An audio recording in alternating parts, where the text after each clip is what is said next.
Imagine you're working in this massive, just sprawling office building, and the roof is leaking. Oh no, that's never good. Right. But we're not talking about some, small drip.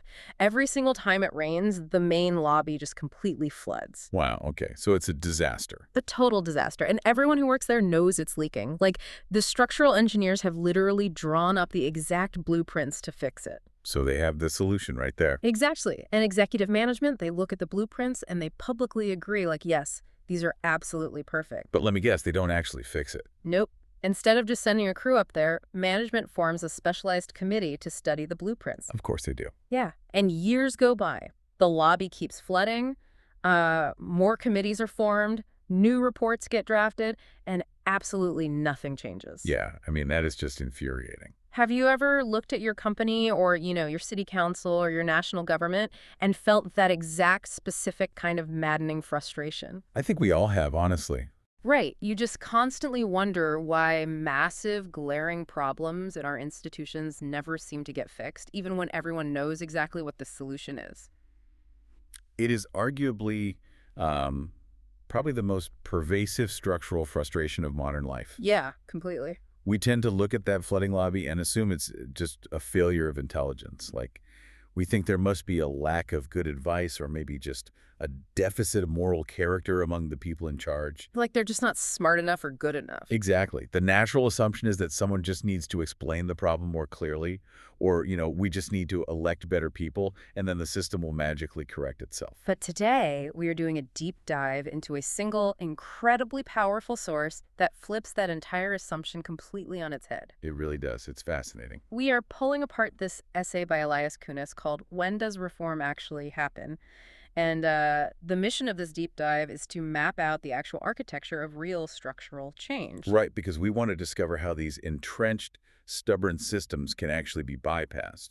Yes, and I want to be really clear right out of the gate here. This is not some discussion about moralizing or, wishing people were just better. This is an engineering manual for breaking structural capture.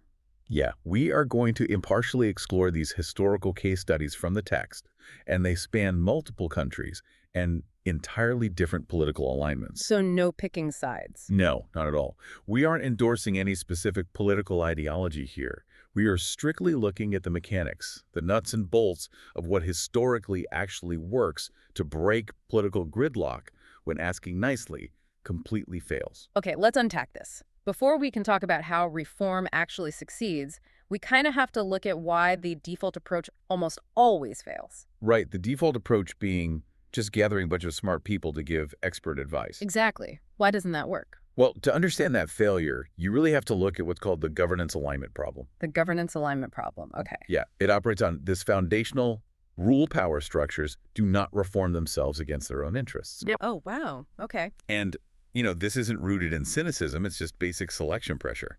Politicians, by the very nature of democratic systems, they have to optimize for re-election. Right, because if they don't get reelected, they're out of a job. Precisely. They aren't necessarily optimizing for long-term outcomes. And because of this, you get what Kunis calls a vetocracy. A vetocracy, meaning a system ruled by the ability to just say no. That's it, exactly. In a vetocracy, the political cost of implementing a difficult reform is almost always higher than the cost of just drifting along and letting the lobby flood. Huh. So doing nothing is literally cheaper for them politically. Yeah, because every specific interest group has a veto over changes that might hurt them. Yeah. So reforms that threaten incumbent power just get blocked. And the reforms that do pass. They are precisely the ones that don't fundamentally change the power dynamics at all. Wait, hold on. So are you saying all those blue ribbon panels and, think tank reports, all the expert recommendations that we constantly see on the news are entirely useless? Because it sounds like you're saying that asking a captured system to reform itself is like asking a casino to voluntarily change the rules of blackjack just to help the players win more money. That is a perfect analogy. Like, no matter how logically you argue that it would be super nice for the players, the casino is never, ever going to do it. That casino analogy hits the absolute core of the issue. And the historical record validates that exact point, particularly when you look at countries that really excel at producing expert advice. Like who? Well, the essay uses Finland as a fascinating example here. They do the whole expert advice model arguably better than anyone else in the world. Really, just incredibly smart advisors. Yeah, they have these brilliant economists, people like Borg, Vartianen, and Viriello, who write these incredibly sound, Mhm. mathematically rigorous reform reports. But let me guess, the math doesn't actually matter to the casino. It doesn't, But because these experts only have advisory roles. They do not have executive power. I Within a captured system, technocratic advice without actual executive authority is essentially just sophisticated noise. Sophisticated noise. Wow. That is a brutal way to describe a lifetime of economic research. It is, but it's true. The people with the actual power have zero obligation to implement policies that might, cost them their next election. Wait, if politicians just ignore the reports, doesn't the public get angry? Like, how do they get away with just doing nothing? Well, here's the trick. They don't do nothing.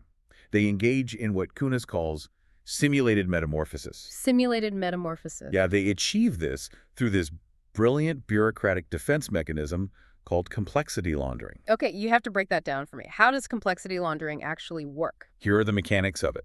The system receives this brilliant expert report. They publicly praise it. They go on TV and call it a vital contribution to the discourse. Right, making it look like they care. Exactly. Then they appoint a working group to study its implementation.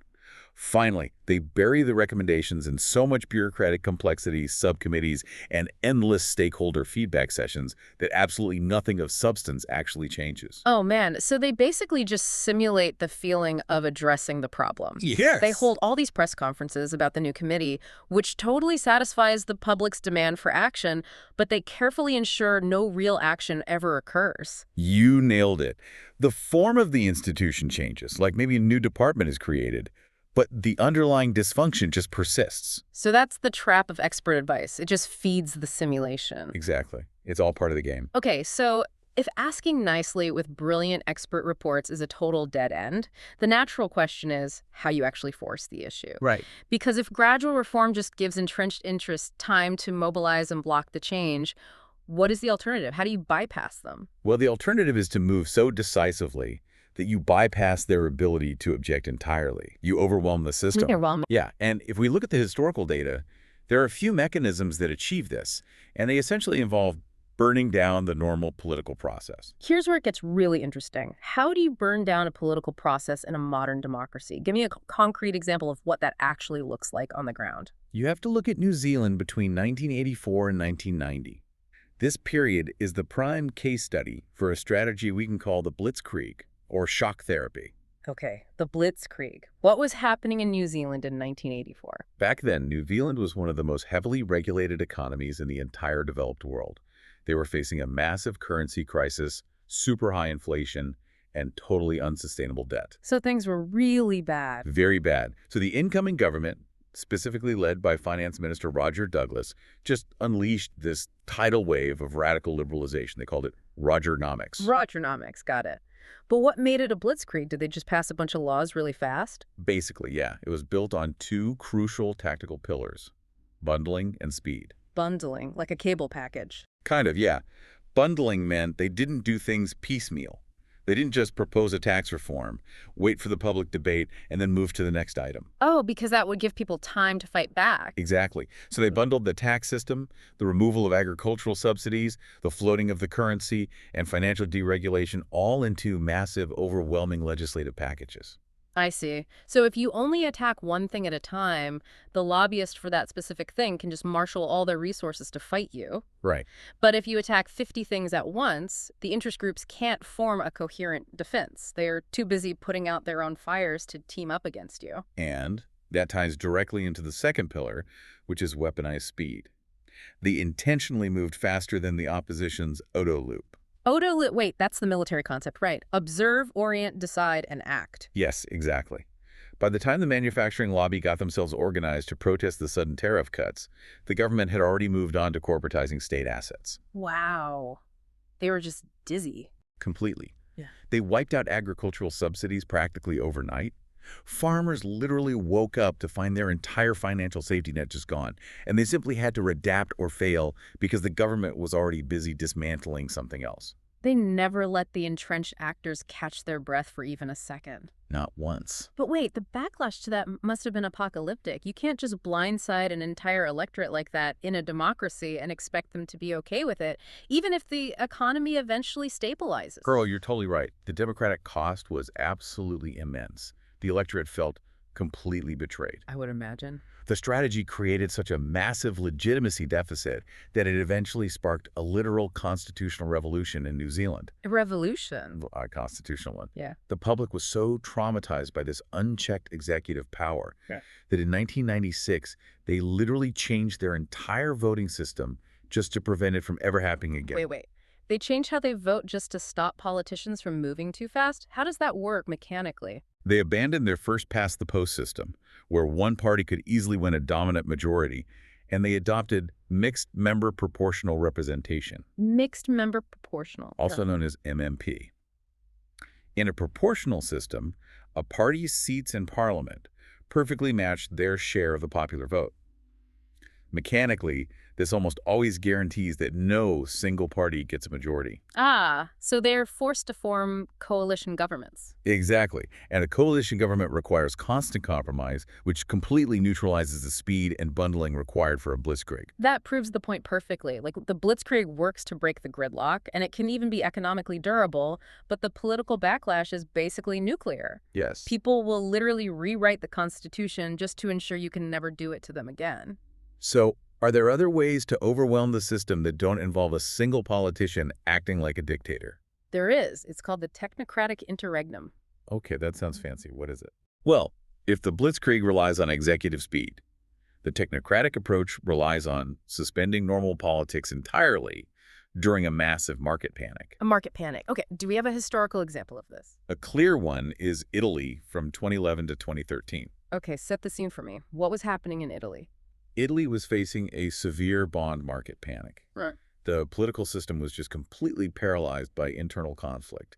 They couldn't pass any of the desperately needed financial reforms because every single party was terrified of the electoral consequences. The vetocracy in action. Exactly. So the president appointed Mario Monti, who was an unelected technocrat, an economics professor, to lead a government made up entirely of other experts. Oh, it's like a company that's bleeding cash, and the board of directors is just too busy fighting with each other to make the necessary budget cuts. Right. So what do? They bring in an outside corporate efficiency consultant. The CEO and the board get the brutal cuts they know they secretly need to survive, but when the employees get angry, management just shrugs and points at the consultant.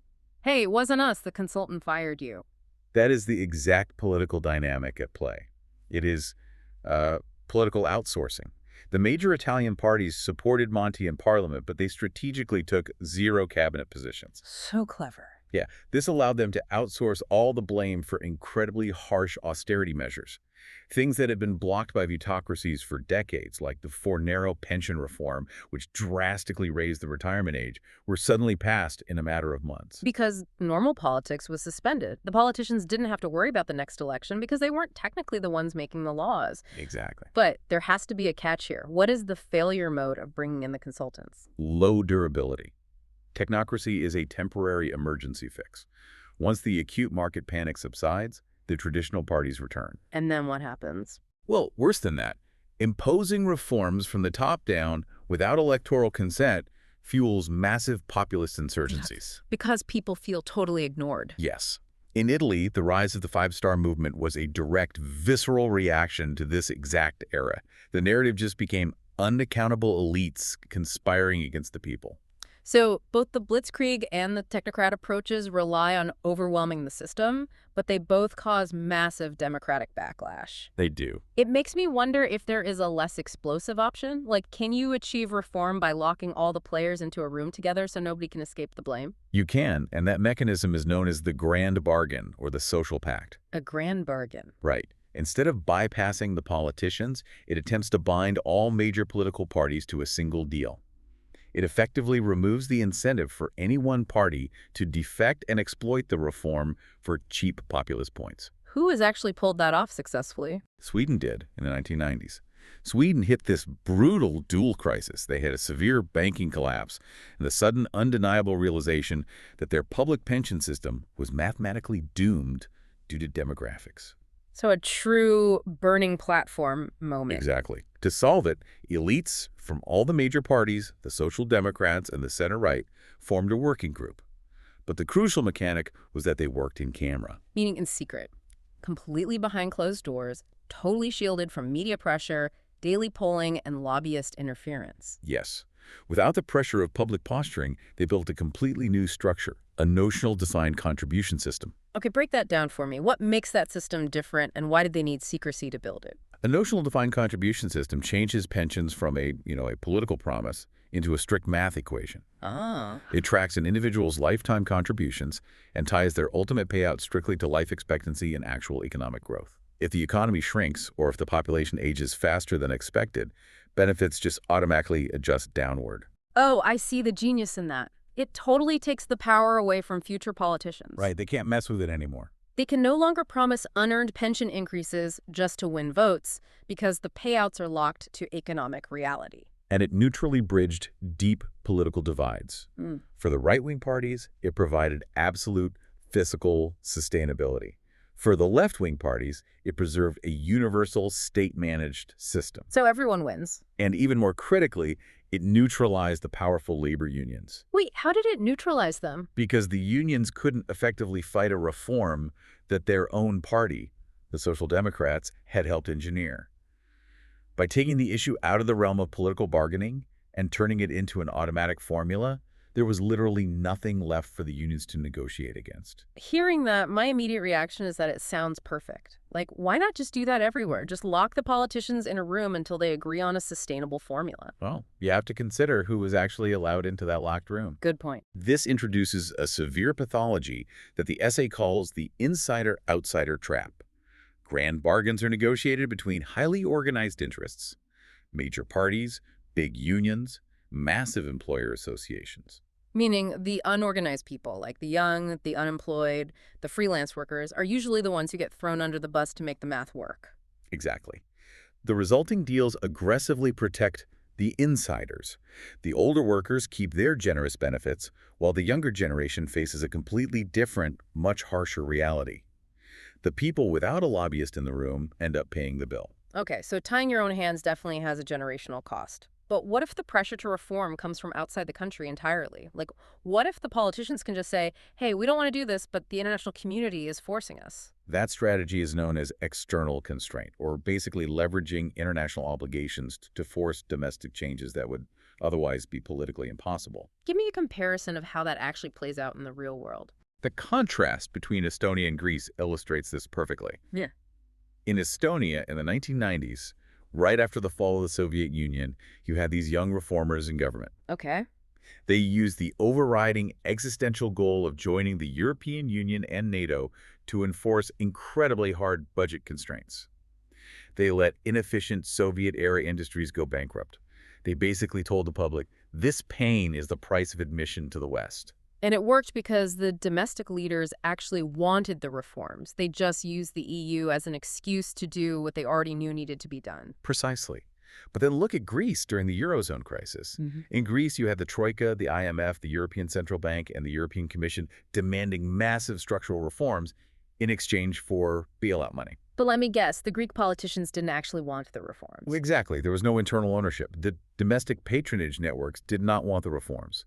So they fought a relentless war of attrition against the external constraints. What does that war of attrition look like mechanically? Do they just flat out refuse to pass the laws? No, they passed the laws to get the bailout money, but they engage in what's called substantive evasion.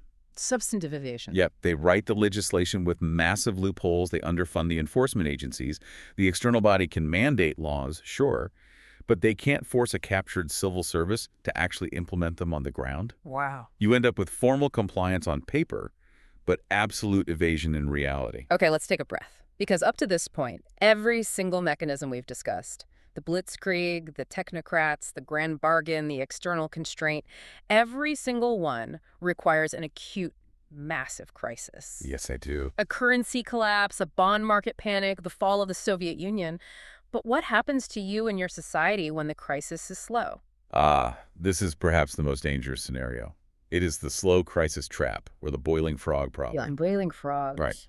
Many stable democracies today are facing slow crises demographic decline, productivity stagnation, slowly accumulating national debt. It's a slow, steady leak in the roof, not a sudden flash flood in the lobby. Exactly. And relying on a crisis to drive reform in those situations is incredibly risky because the crisis never feels acute enough to trigger the survival instinct. Right, everyone just gets used to it. By the time the dysfunction becomes undeniable, the society's capacity for reform might be entirely depleted. The most competent professionals have emigrated, the institutions have completely ossified, and the political culture has just normalized the dysfunction entirely. So how does a stable democracy force change before the frog boils? They use constitutional lock-in via referendum. And the shining historical example of this is the Swiss debt break of 2001. Okay, what did the Swiss actually do? They introduced a constitutional rule that legally requires the federal budget to be balanced over the economic cycle. But the genius wasn't just the math of the rule, it was the mechanism they used to pass it. How did they pass it? They bypassed their own captured parliament entirely and went directly to the voters for ratification by a national referendum. Wait, they went to the general public to enforce fiscal discipline? We usually assume the public just wants endless free spending, and the politicians have to be the adults in the room holding the purse strings. It completely flips the conventional wisdom. But the mechanics of how laws are made explain why it actually works. Oh, because of how Parliament operates. Right. In a parliament, you have constant log rolling and vote trading. I will vote for your agricultural subsidy if you vote for my highway project. Oh, yeah. That kind of horse trading inevitably drives up total spending because everyone gets a piece of the pie. Exactly. But you can't log roll a nationwide referendum. It's a single binary choice for the entire country. The special interest groups can't trade favors with millions of individual voters. That makes total sense. Furthermore, the design of the Swiss proposal appealed to both sides of the political spectrum. The political right loved it because it acted as a hard constitutional cap on total spending, driving debt reduction. And what about the left? The political left loved it because it included a cyclical adjustment. How does a cyclical adjustment work? It means that during an economic recession, the government is legally allowed to run a deficit to stimulate the economy. It prevents those brutal austerity spirals where cutting spending during a downturn just makes the recession much worse. Oh, so because it satisfied both sides, it actually passed. Passed with massive public support. And the results speak for themselves. While the rest of Europe saw their national debt absolutely soar over the next decade, the Swiss debt-to-GDP ratio actually dropped from 53% to 36.5%. That is incredible. If we connect this to the bigger picture, you can see why this is the most durable mechanism for change. It has the highest level of democratic legitimacy because it was passed by direct popular vote. Right. But it also has the highest level of constitutional rigidity. Because it is embedded in the Constitution, ordinary politicians cannot tamper with it without calling for another massive supermajority referendum. It fundamentally moves the concept of reform away from expert suggestion, which we know just gets ignored, to constitutional compulsion. You change the architecture of the game so the players literally have no choice but to follow the new rules. So what does this all mean for you? Yeah, what's the takeaway? If there's one overarching takeaway from analyzing Elias Kounas's essay, it's that you do not convince captured actors to uncapture themselves.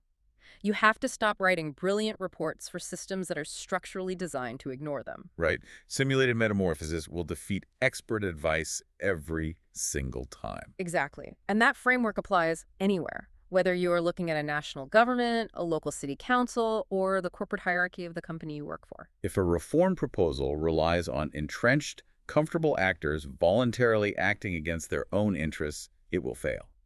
It does not matter how mathematically perfect or undeniably logical the policy is. Which brings us to a final provocative thought to leave you with.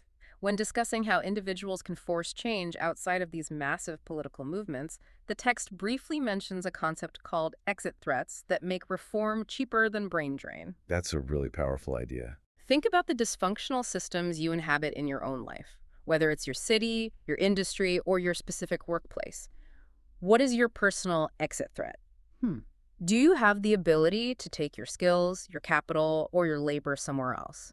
And more importantly, are you prepared to actually use that threat to force the architecture of your environment to change? Because if you don't use it. Right, because if everyone just keeps forming committees to study the blueprints, the lobby is just going to keep flooding. It really is. Thanks for joining us on this deep dive.